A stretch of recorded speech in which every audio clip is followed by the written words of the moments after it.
So then when I was doing all this dressing up and button down, and then I was thinking, Shakyamuni Buddha, he was so right. He was so right, he said. Only man can become Buddha. Be happy. Yes. Yeah, that's what you think. Yeah. I guess if you are a man, you cannot also become Buddha. You also cannot become Buddha. You know why? I told you before already. If you're a man, you cannot become Buddha. If you're a woman, you cannot become Buddha. If you are gay, you cannot become Buddha. If you're lesbian, you cannot become Buddha. If you're bisexual, you cannot become Buddha. Nobody can. Only if you don't remember anymore that you're man or woman or bisexual or lesbian or gay or transvestite or not transvestite, or you transformed yourself. And then you really transcend all this, then you can become Buddha. Yeah. But I was thinking about physical way, you know. Man, you don't even have to wear anything, you just show up. Right? In India, many gurus, some enlightened guru also didn't wear much. Some I saw, didn't wear much. Yeah. Or maybe just a long cloth or something, or just wrap something. Oh, how convenient. And then I can do away with all these Cinderella shoes, and all this jewelry and all that stuff. Yeah. Yeah, then it will be very convenient, time-saving. I thought Shakyamuni Buddha was so right. If I was a man, it would be better for me. I can always show up in anything or nothing even. Yeah, you know, right? Indian people, you know, right? A guru, they don't care. In India, they don't care.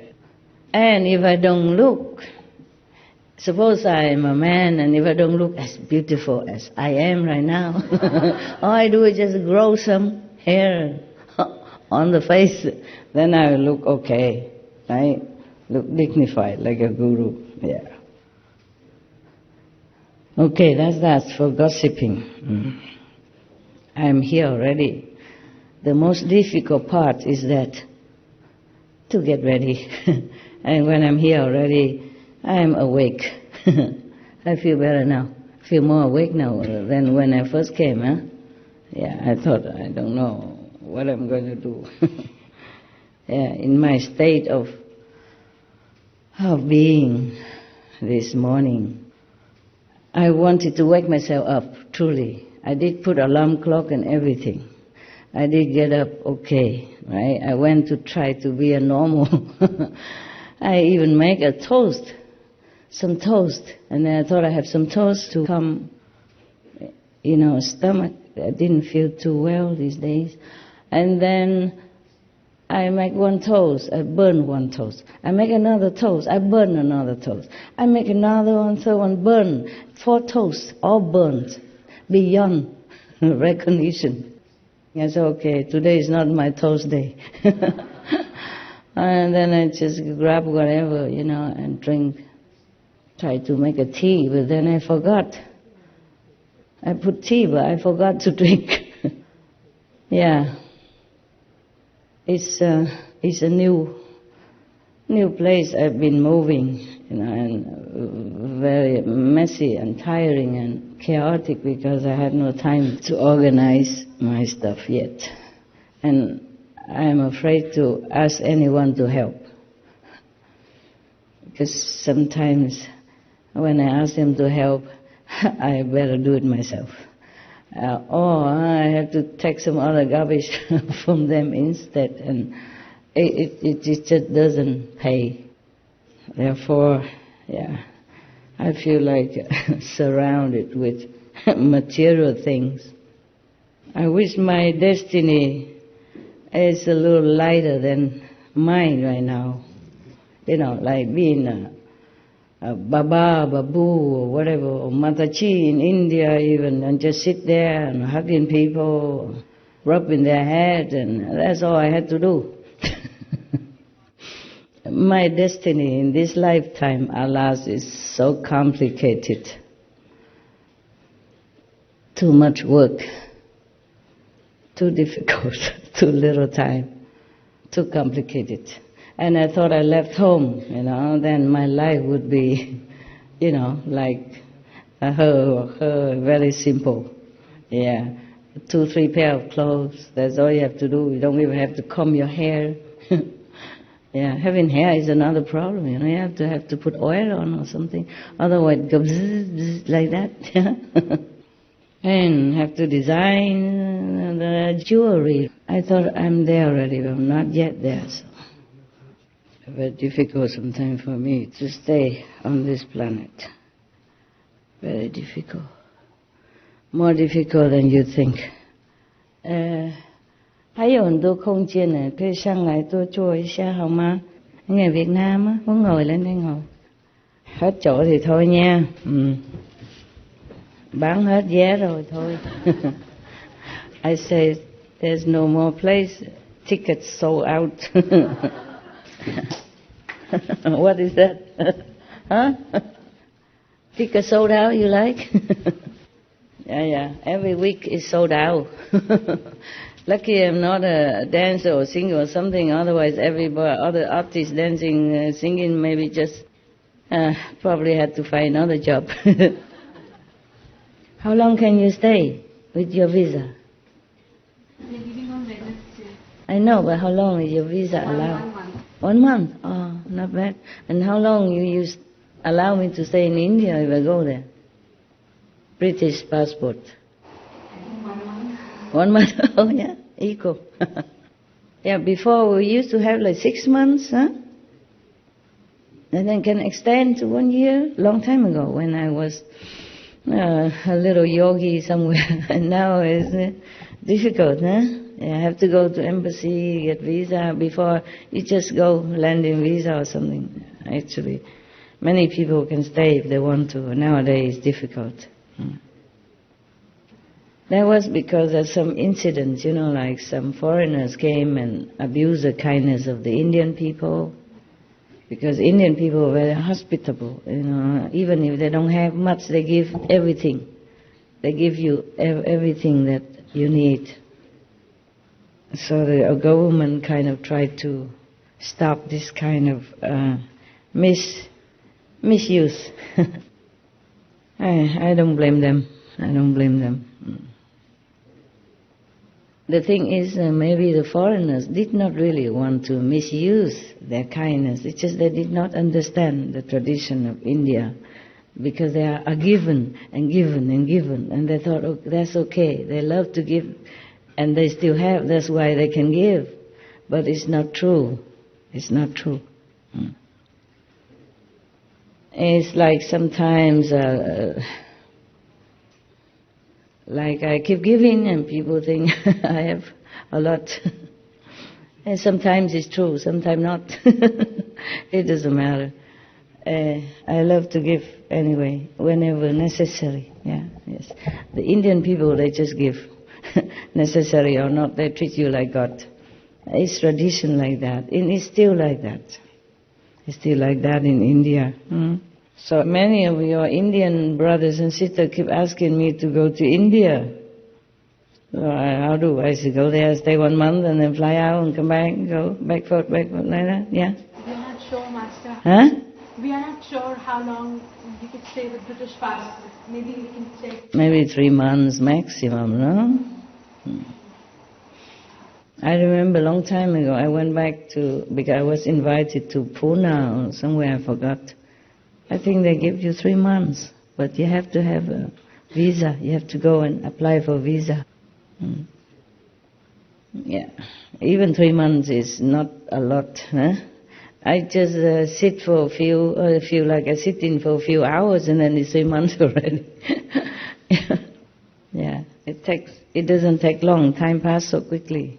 Yeah, like every day I feel like I have not even slept yet. It's already sunrise. Yeah, and then I have not even done anything yet. It's sunset already, for example, like that. In this world we have trouble with the timing, time. It's make us grow old, make us worry about deadline, about payment, about going to work on time, about going to school on time. Everything is time. It gives pressure a lot. And I really admire you that you even can work, raise a family, and meditate, and come here for Sunday or 2-3 weeks. I don't know if you are superhuman or or what. It's truly very, very good of you. I'm proud of you. I'm not very proud of myself because I also have an artist tendency, in my being, and sometimes the artists get the better of me. I prefer to go out somewhere, take photograph, some video or something, instead of come here, see you. But today I'm here, It's good.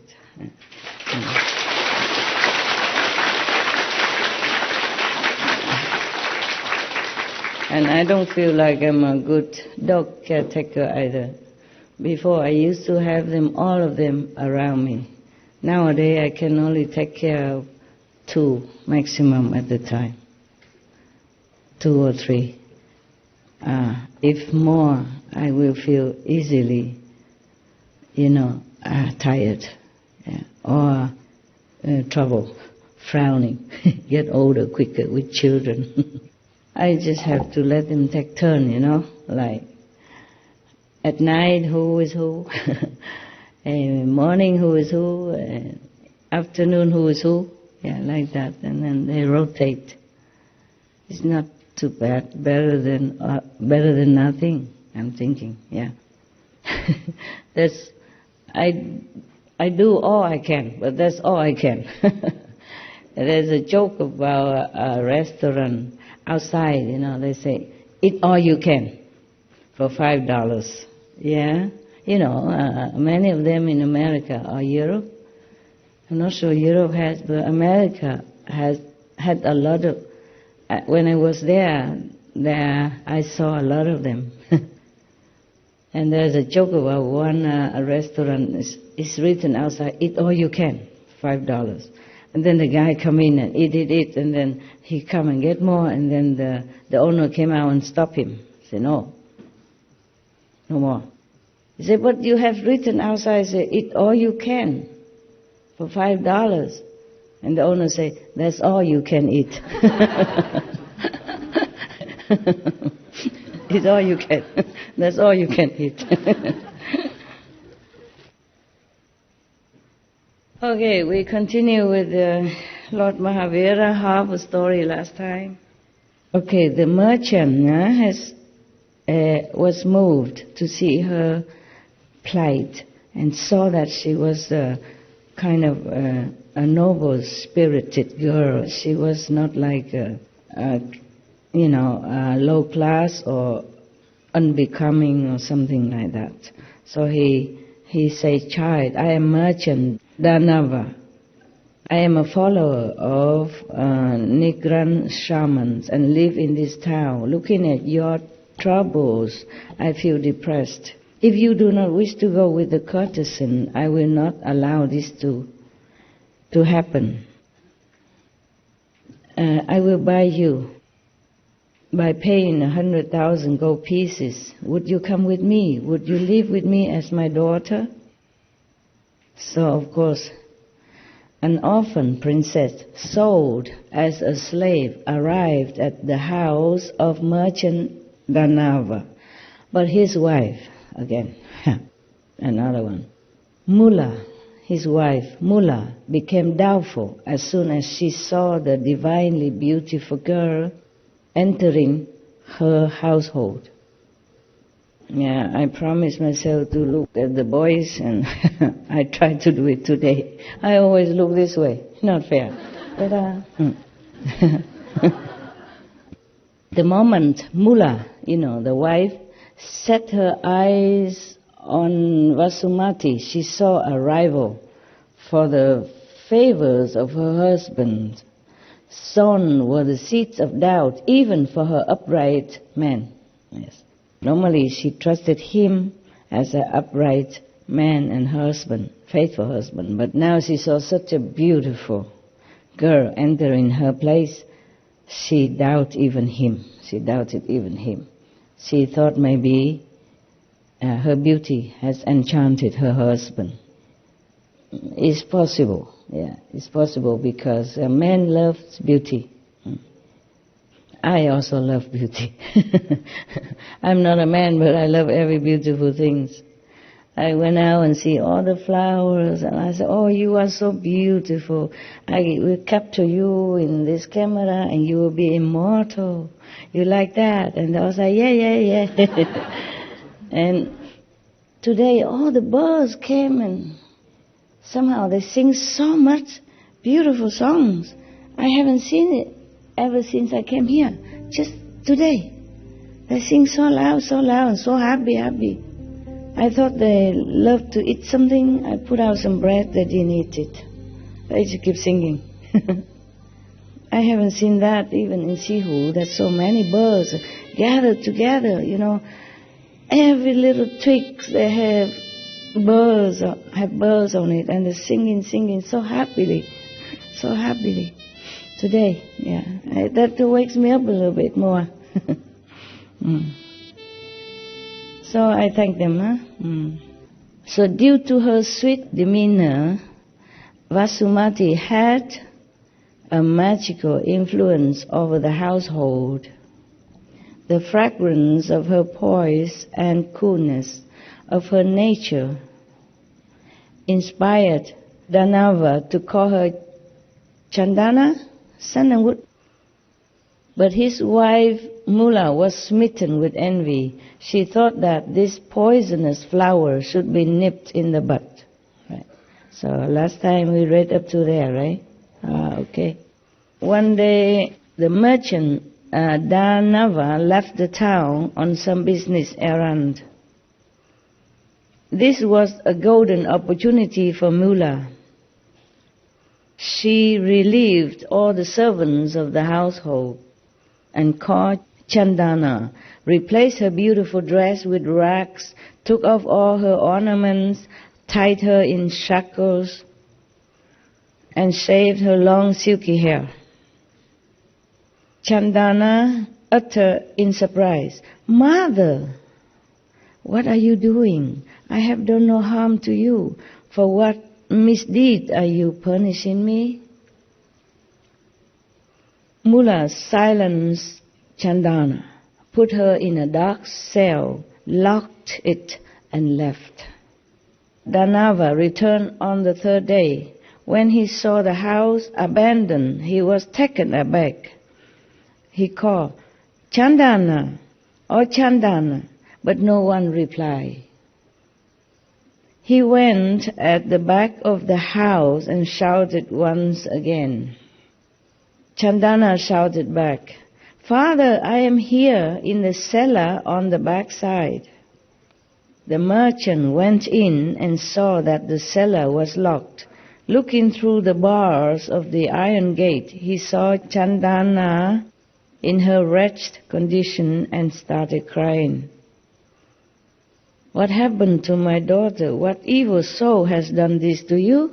Chandana replied calmly, "Father, get me out first, and then I will tell you everything."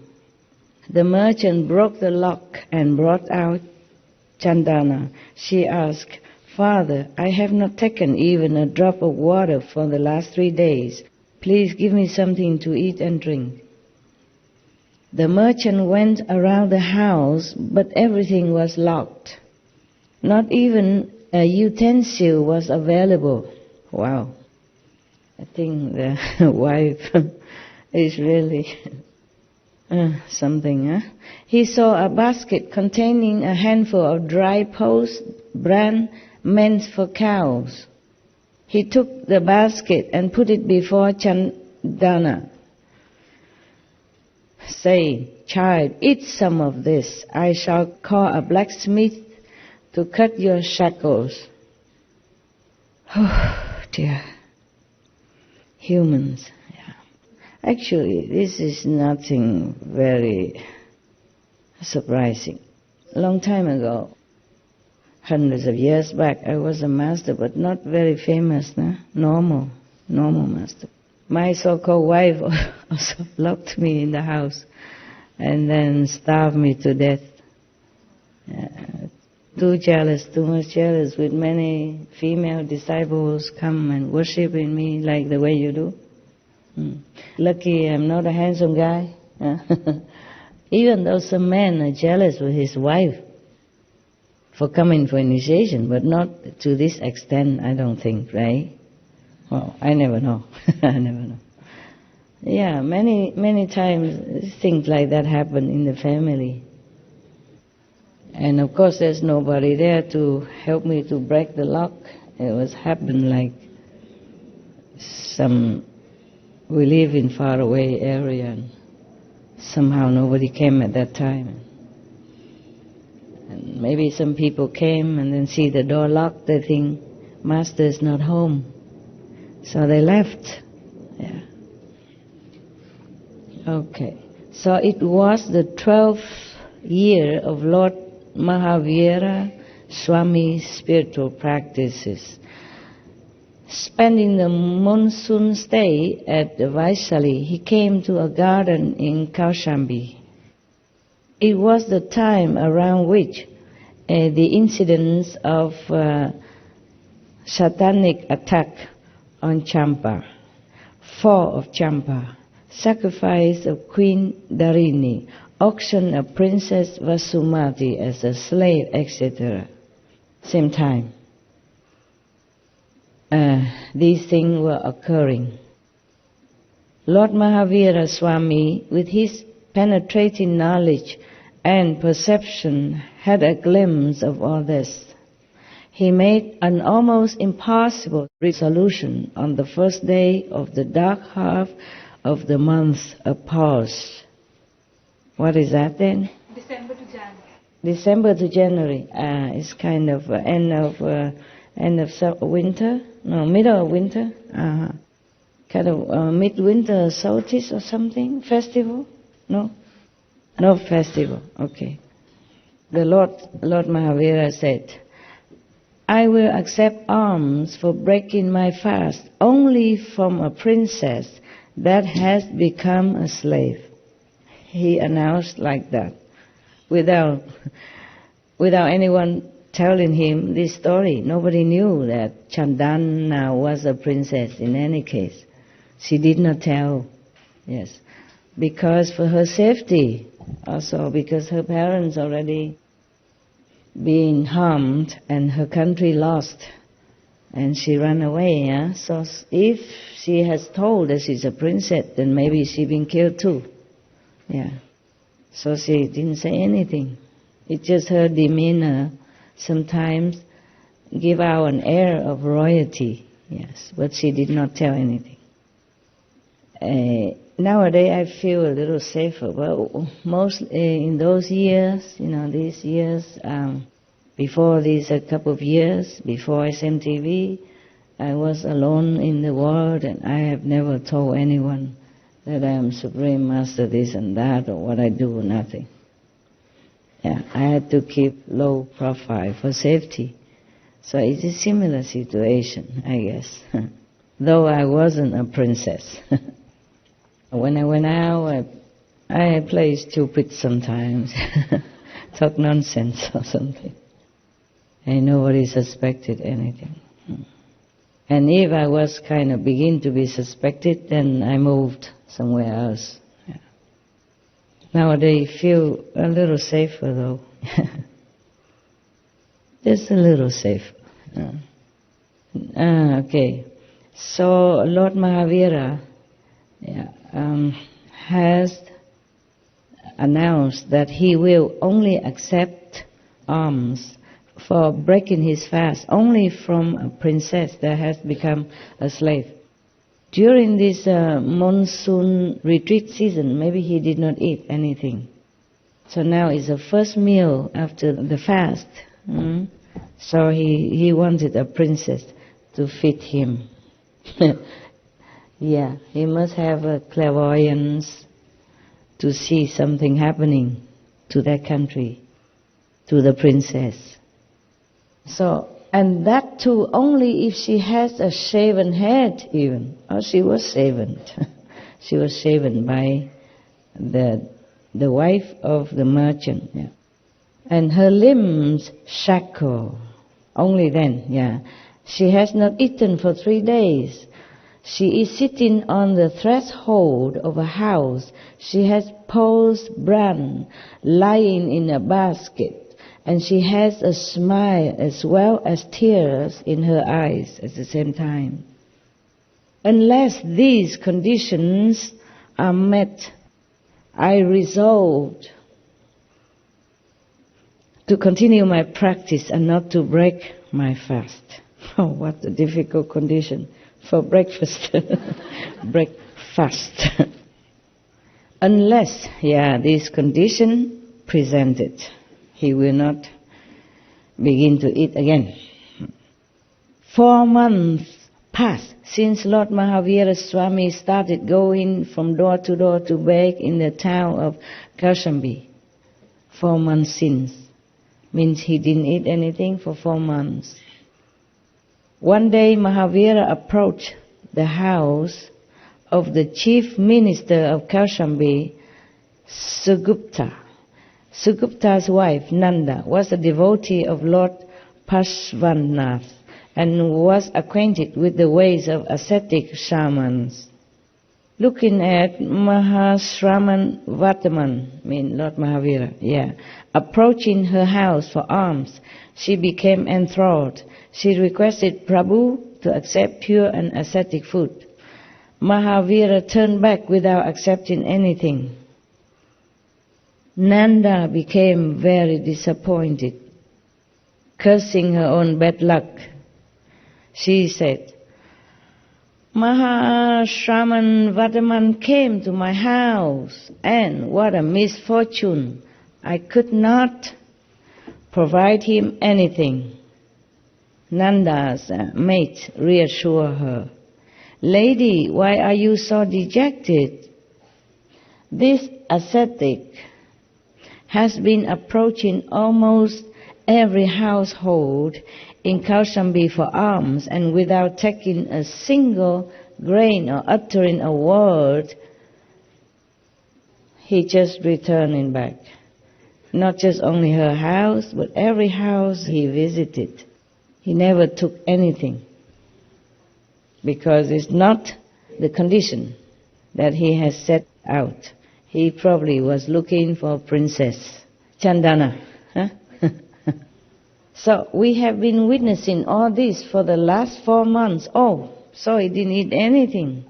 He just went from door to door for 4 months, but not taking any alms, not taking any food offered to him. Wow. This man is really tough.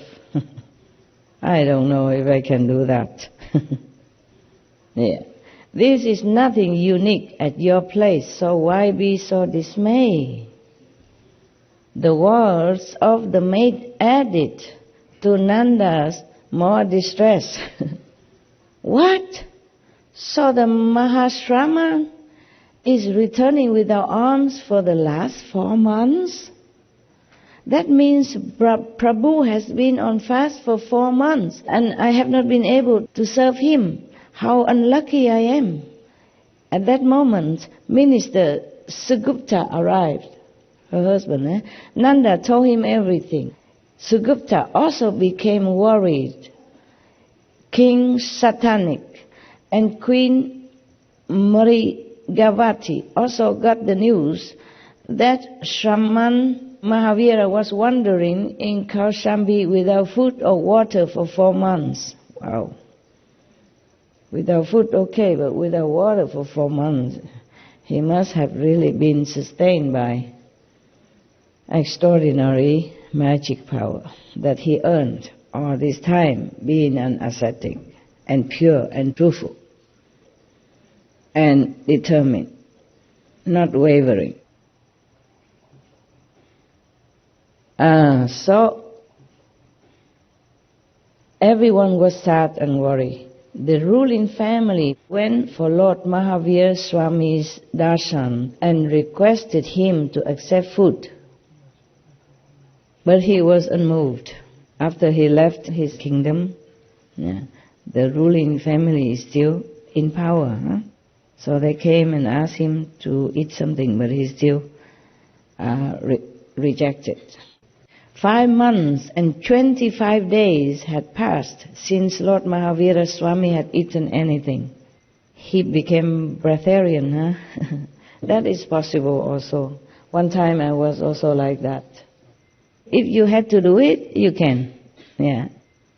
But don't try, okay? Please. I told you already my story when I was breatharian. I was in a temple, working like a working nun, keeping the temple, cooking for everybody, and I ate once a day. Yeah. And then the abbot, maybe he was joking or just feeling guilty because I'm the only one, the only monk that eat only once a day there, and because his body not well, he has to take food 6 times a day. Yeah.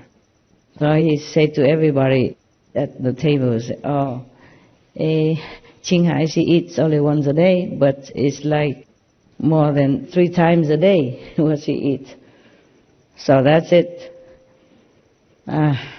From that time, I didn't eat anything anymore. And I still continue working. I did not feel missing anything. It's so funny, you know? So funny. Your willpower is always so strong. I don't know if you're destined for it, or something, or it's a part of my life that I should go through. So I just quit eating just like that. Nothing. I didn't even drink for I don't know how long. Everybody worry and people come to the temple and look and all that, and I was feeling kind of embarrassed, and then I just started eating again. And the first mouth of food tastes like if I tear this paper and eat it. Didn't taste anything. And during the time I did not eat or drink, I did not feel anything special. I just quit like that, just like that. No preparation, no supporting group, nothing. I didn't know much about anything. I just didn't feel like eating anymore. Okay, and then so I quit, and then I don't eat, don't drink, nothing, but I continue working, and I feel just like normal. I feel like before, just exactly like before. So the abbot was very worried, said, you are not eating anything and you're working like that. Is it okay? I said, okay. And I tell him I can eat if I want. If I don't want, I don't eat. I told him like that. And he was like a baffled, but, continued to watch me in case I drop dead or something, and he has to be responsible. So people tried to coax me to eat. And slowly I got fed up.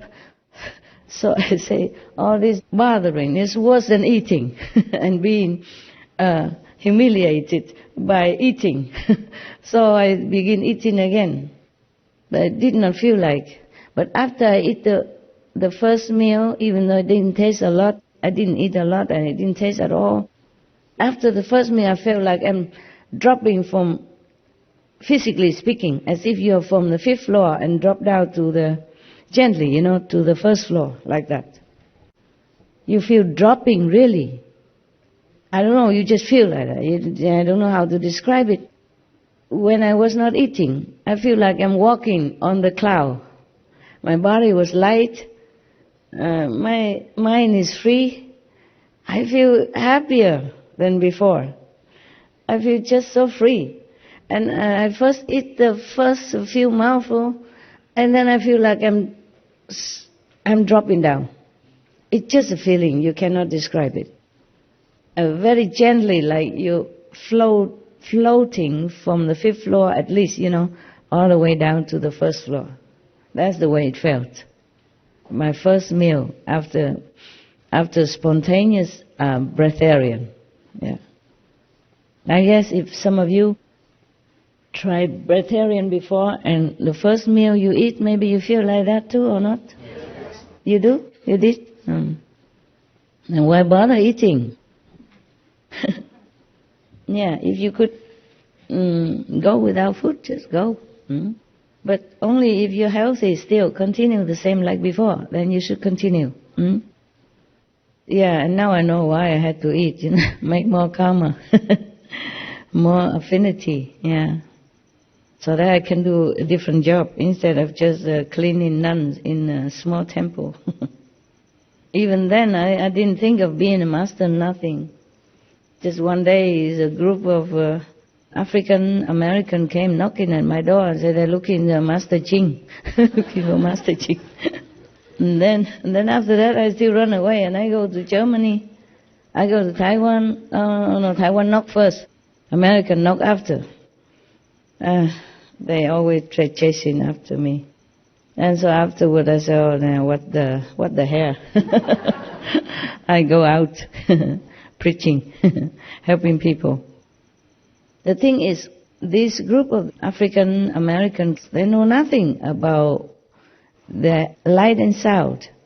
They are practicing African kind of a spiritual tradition. And they really practice very hard so that they become more clairvoyant and they can go in trance, and tell people about what happened to them and what should they do to remedy their maybe trouble at that time, the other people, I saw her one time in trance, and she was so big like this, and then her husband is so big like this, only 1/3 of her size, or 1/4 or 1/5 even, very skinny and young.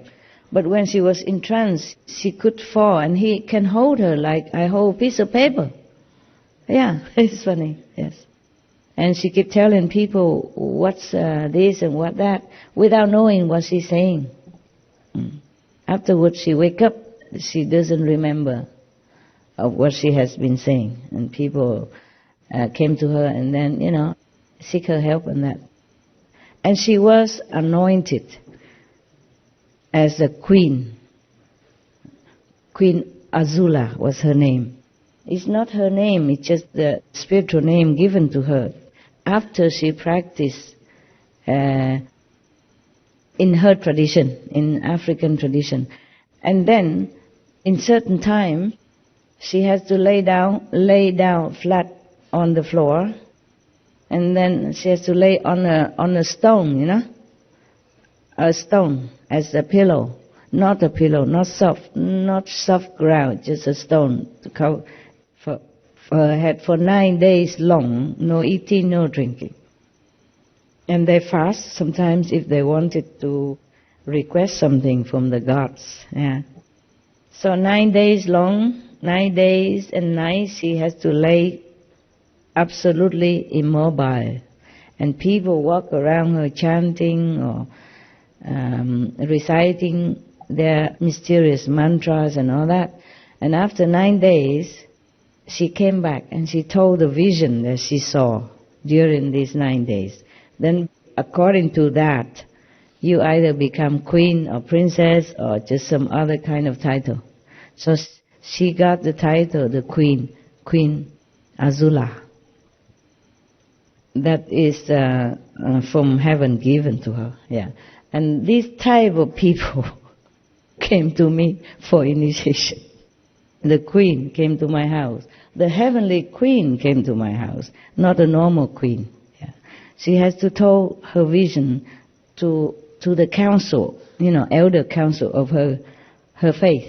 Then they decide what title, what level she has attained. And they all know, so she cannot lie. These are elder, they much more powerful, more clairvoyant, and more telepathic than her, of course. So there's no lying there. Cannot. So that's how she became queen. And then this type of queen came to my temple. A humble nun cleaning toilet at that time to request initiation. I said, how did you know this place? She said, it told to her in her vision. She forgot Qinghai, she only remembered Qing. But she remembered the address, okay. Come with a group. of her followers, and also, I don't remember, king or queen, whatever, princess. And I say, I don't believe how you know all this. Maybe somebody told you. He said, no, nobody told me. Only the inner guide told her to go to this address. This temple is not, it doesn't look like a normal Buddhist temple. It's just a building, a part of a building attached to, the whole long block, and it's just one part of it. It made into a temple. And the master, at that time, he bought that temple just to teach the American disciples. Every 3 months he go there. And his disciples, I count on my finger, maybe about 30, 40, small temple. And they come every Sunday to listen to him, and he make retreat with them sometimes. And the retreat maybe 20 or 20-something people. So it's not like a temple that is famous. It doesn't look like a temple outside. It's just a normal apartment, okay? This temple is not, it doesn't look like a normal Buddhist temple. It's just a building, a part of a building attached to, the whole long block, and it's just one part of it. It made into a temple. And the master, at that time, he bought that temple just to teach the American disciples. Every 3 months he go there. And his disciples, I count on my finger, maybe about 30, 40, small temple. And they come every Sunday to listen to him, and he made retreat with them sometimes. And the retreat maybe 20 or 20-something people. So it's not like a temple that is famous. It doesn't look like a temple outside. It's just a normal apartment, okay? It has a 2-story and a basement. The basement is a kitchen, cooking and eating community.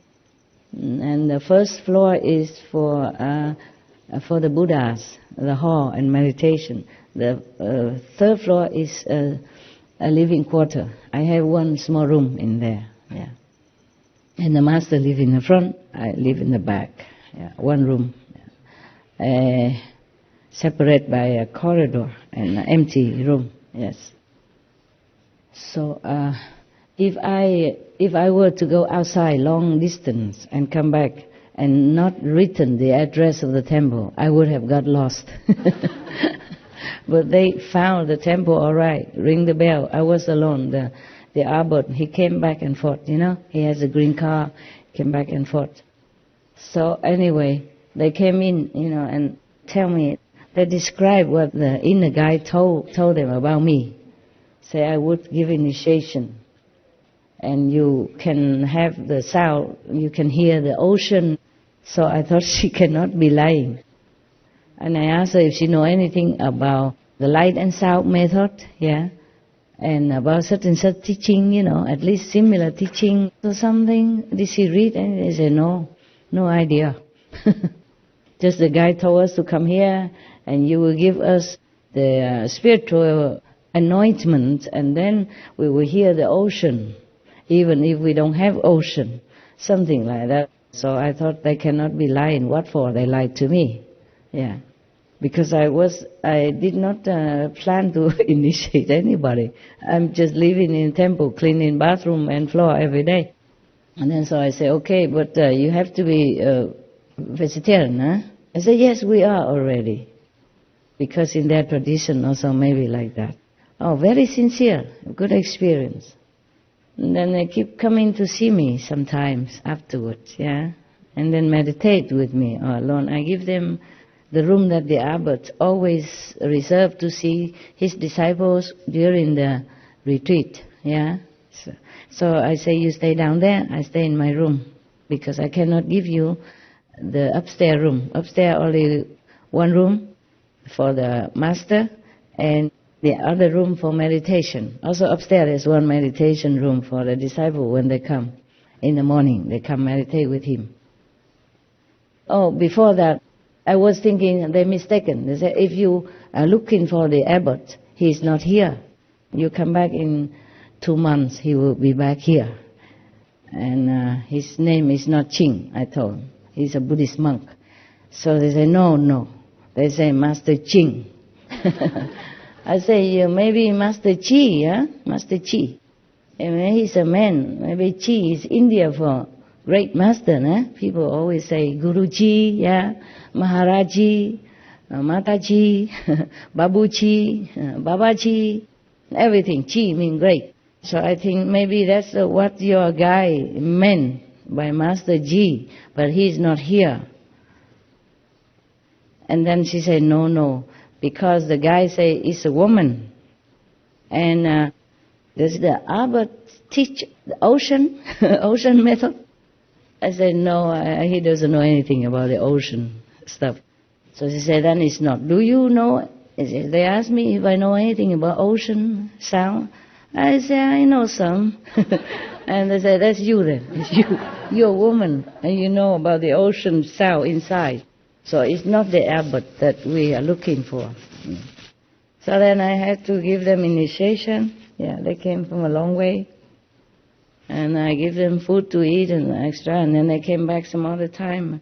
But they are afraid of ghosts. They're supposed to be ghostbusters, you know. They are the kind of exorcist people.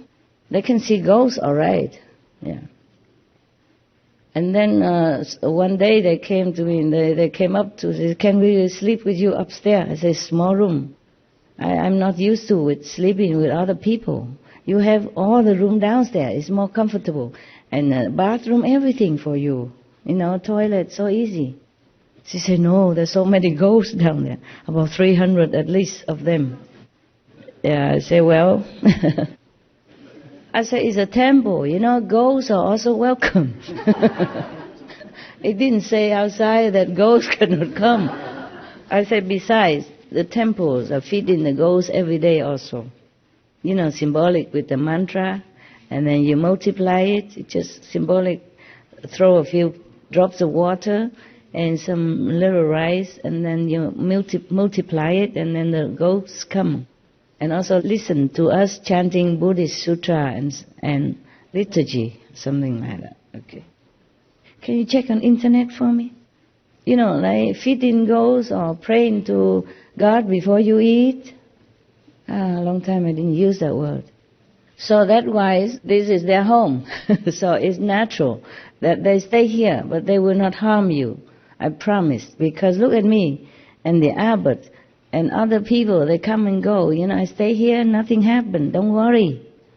Besides, if the ghosts can be downstairs, they can also come upstairs, you know. So what's the difference? So the ghosts, I said the ghosts, they're freer than us. They just zoop upstairs just like that, quicker than us going by stairs. So if you come in here, what's the difference? So she said, no, it's different. There's no ghosts here. They only stay downstairs. Here you only have 3-4 masters with you. And there's a master with a big long bear. His name is Baba Sawan Singh. And other master, she names all the master and all that, you know. I said, when I initiated her, she saw Baba Sawan Singh inside. And he told her his name and said that he and I are one. Baba Sawan Singh and I are one. Yeah. Why? I thought I told you that before. I didn't? No? I did not? Okay. And I said, how do you know name Baba Sawan Singh? He said, he told me inside. You know, they are very sincere and very, spiritually pure. Huh? And then I was also say, okay, if he says so, then it is so. The master would not lie to you. For what reason? The inner experience, you know, and she see that Baba Sawan Singh took her, you know, to see God in the throne of God. Yeah. And she was crying. She said, I never imagined, all my life, I never imagined that I could even go to near the throne of God and speaking to Him like that. At that time, it's not a very high God yet, at least, you know, within the 5th world. But still, she was crying.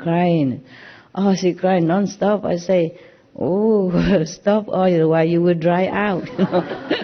I will not see you anymore. I say, where are Azula? Where? So I gave her drink and all that, and okay. They all have good experiences inside at that time, yeah. And then they even came to Taiwan to see me. At that time I live in a jungle, a forest, Yang Min-san. We didn't have house or anything, we just have a tent. And they put some metal sheet together, make into a square little hut for me. Yeah. I let her stay in, and then she's afraid of ghosts again. I say, you just imagine, you ask these nuns. At that time I have about, more than 10 nuns and monks with me together. And we share clothes. We didn't have enough money to buy clothes. Yeah. I gave them my clothes. I keep only one for myself because we didn't have enough money to buy clothes. Nuns' clothes, yeah, and then we okay anyway. We were happy. We didn't have a lot of money, but we were happy. I think I grow some sprouts and vegetables to sell. Then we had a little money somehow. I can't remember how we survived. And the nuns, they were making some leaflets, like weekly news, one piece of paper, to copy some of the talk. I talked to them, and then they send it to whomever, yeah. So we had a big tent, about 3-4 meters long and 2 meters wide. And she came, and I let her stay in the metal sheet hut already, and she's still scared of ghosts. Coming to tell me, oh, so many ghosts here. How you live here? I said, we live. They lived here before we came. So we should just apologize to them that they let us also stay. Because that mountain called Yang is a national park. Except for those who already stay there, long ancestry left behind a house that nobody can build any more houses. And it's supposed to be a very haunted area. They make a lot of joke about it, Like sometimes some taxi driver don't dare to take people to that area because when they pay the money, it's not real. When they come back, they realize it's ghost money. It's not real. It's special. It's special type of ghost money. 你们知道这个故事吗？阳明山是真的哈，真的也有听到哈。Oh yeah, so she is a witness. I'm not lying, okay? I heard only, but I wasn't sure. We live there. No ghosts ever dare come to us. We are just more vicious than ghosts or something. I said, don't worry. We are initiated into Kuan Yin method. No ghost can do anything to you. Besides, you are Ghostbuster. You are master of Ghostbuster. You do exorcism. How you are afraid of ghosts? Then, if your client heard about this, how would they come to you again? She said, oh, too many. And big ghosts. I said, big or small, they don't do nothing to us. We all live here together in harmony. Because we do no harm to them. They do no harm to us. Yeah. Hey, she still tried to come to me all the time with the ghost stuff. So I give her some fruit, whatever we had. She said, oh, this is good fruit, The ghosts eat, they will not touch you. They will not go near. No ghosts will bother us, They just let us see them. If we see or not, we don't really care, The ghosts don't dare to appear in front of me. And my nuns and monks at that time. Or maybe we were blind, or deaf to the world. People say when you're deaf, you're not afraid of cannon or guns. You're nothing. Because of that, we one time make a very naughty joke, We say, don't come home so late. And then I said to nuns and monks, sometimes they have to go out, buy stuff, buy food or something. I don't remember how we survived there. At least we have water. There's a stream running around our tent. And the stream water is so beautiful, so crystal clear. And we survive because we have water there, so we don't care. We used to drink worse water than that, dirty water. When we had no place, we run around on the street. Any water we drink and nothing happened. Truly, we are protected. Yeah, because some water, dirty, very dirty. But we just use our cloth, our monk's robe or something, filter it and then cook. Yeah. But the water truly was very dirty. But sometimes we have nowhere else to go. We cannot find anywhere else. We were on the street, And so we just drink anything and no problem. Over there we had, we just had that piece of land and the water running all year round. Small stream but running all the time and beautiful, clear. First time we see the clear stream that nobody tampered with it and no contamination. Wow, we were so lucky and happy. We plan to stay there forever. No, 蒙圣就是 fitting， 不是啦，就是一说谢谢佛菩萨，然后为那个鬼那些啦就不一样，不是说普通的给，不是说这样给，那个是宗教的仪式。You found it? Liturgy, it says liturgy means customary public worship performed by religious group.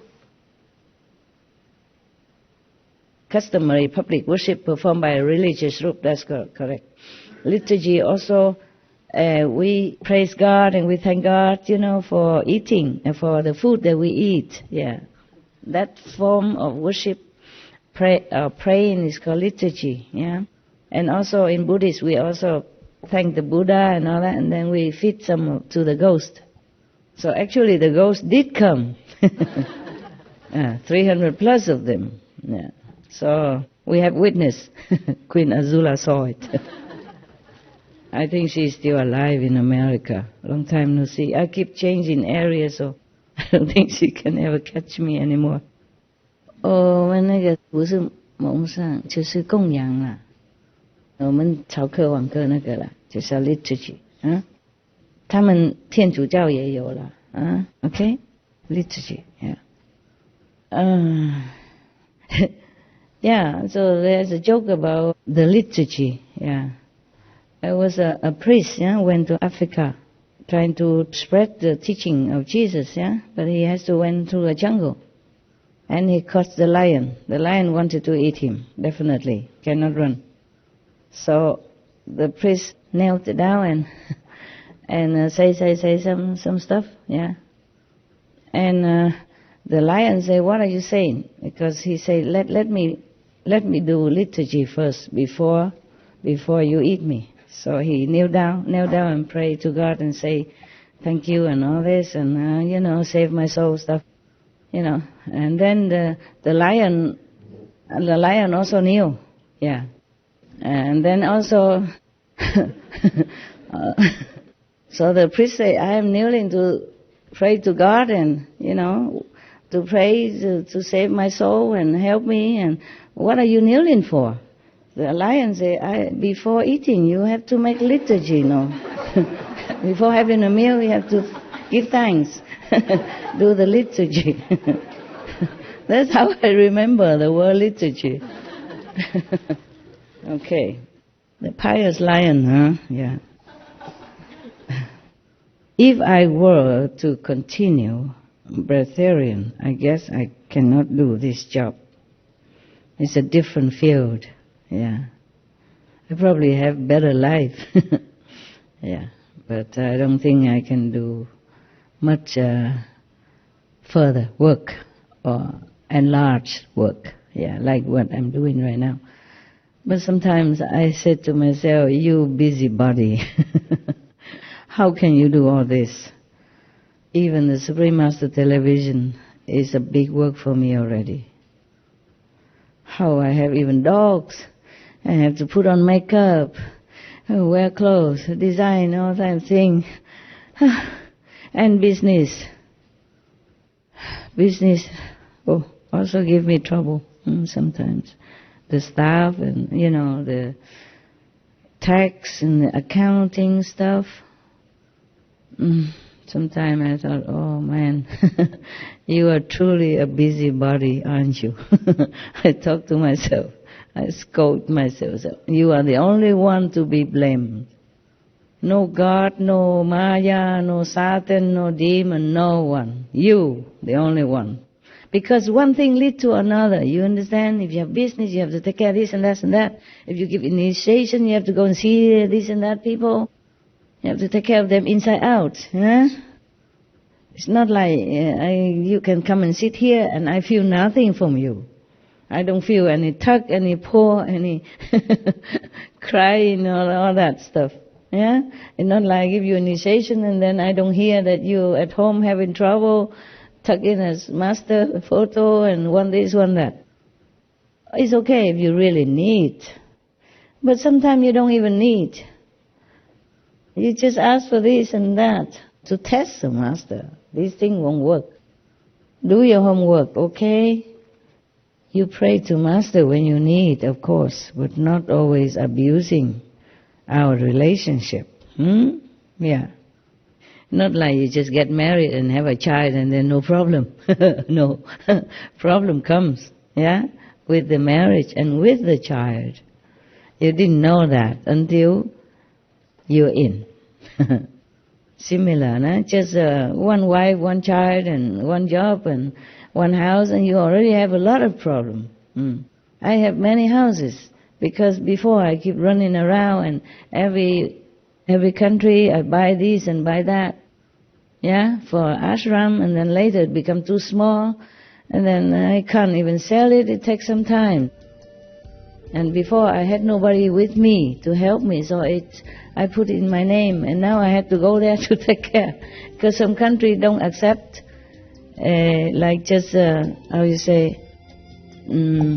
authorized letter or passport. You have to go in person, in front of a nota or a lawyer, blah, blah, blah. No end to trouble. I have many houses, because before I keep running around, and every country I buy this and buy that, yeah, for ashram, and then later it become too small, and then I can't even sell it, it takes some time.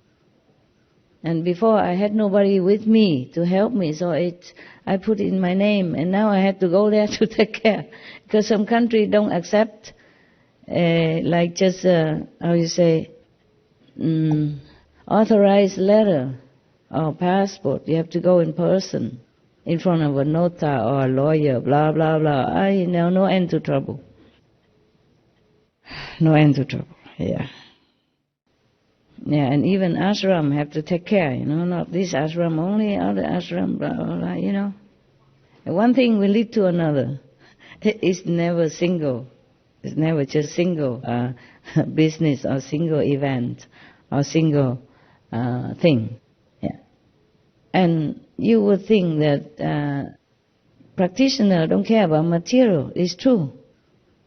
Yeah, it is absolutely true. Despite what you see on me, I don't really care. I'm happy just to stay in any little cave or corner, anywhere, as long as I have somewhere to stay so that I can work, Because when you work a lot, you don't care about what you wear or not wear. I mostly just sleep on the sofa. I did not even have a bed. Many places I don't have a bed. And now they told me 21st century already, Master, don't stay in cave anymore. I say it's the same to me. It's just they keep bugging me. You know how disciples, they can bug you, huh? They keep nagging you until you give in. And even threaten me that the cave is not good for my health and all that stuff. Could be true also, yeah. That did scare me a little bit. Because if the cave is not natural, is made with some other synthetic stuff, it could be, after a long time, it became, rotten. And even you don't see it, the dust and all that will be affecting your health. That scared me a little bit. That did convince me a little bit. Because I do want to stay healthy. I don't like to get sick and then have to work at the same time. It's bad that when you're already healthy and need to work so much like I do already. What if you're sick and work like that? How? And then you bother disciples, they have to take you to doctor and hospital and take care of you if you're seriously sick and all that, bothering everybody. And it's not good when you're sick and having disciples around. Either they help you, but in a clumsy way, make it more trouble, or they help you, but they want something else, and this is it's worse than having no one around. I'm telling you. Very difficult to find unconditional so-called disciples. Very difficult. What kind of glass is this? Is it for far seeing or something? For driving? You just look a little bit more classy, I like beauty, tell you already. But I don't need it. I like doesn't mean I need it. When I'm alone, I really feel free and happy. You don't have to change clothes a lot. The dogs doesn't care how I look in the morning or any time. I just zip my hair up, and then I wear what I wear. It is not often that I have to play so many roles at the same time, like this time. I found it's a little difficult, for me, yeah. If you just be a Hindu master, Indian master, grows and like him, then you look good already, no matter what. You don't need to put lipstick, nothing, you still look good. The longer they wear, they look more master-like and good-looking, right? Yeah, men are so wonderful. They don't need to do anything about themselves. A woman always run around after them, gaga, after men. And women put a lot of lipstick and stuff, and hair and nails and stuff, and sometimes cannot even find a man. Like me, for example. It's a typical example. You think, huh? There's still some men after me nowadays. Can you believe that? Huh? Troublemaker. I say to them, no. I no more of this game. I'm tired. We continue. That was calendar only, right? 4 o'clock. You want to go eat now and continue next week? No. What do you mean no? It's still long. No, we keep it like soap opera, next week. Because I talk a lot today and I talk slow also. 4 o'clock, everybody has to go. Okay? Go home next week. That's what it is. Yeah. I also want to stay, but you have to go. Because your bus is waiting. Your, beloved karma waiting at home.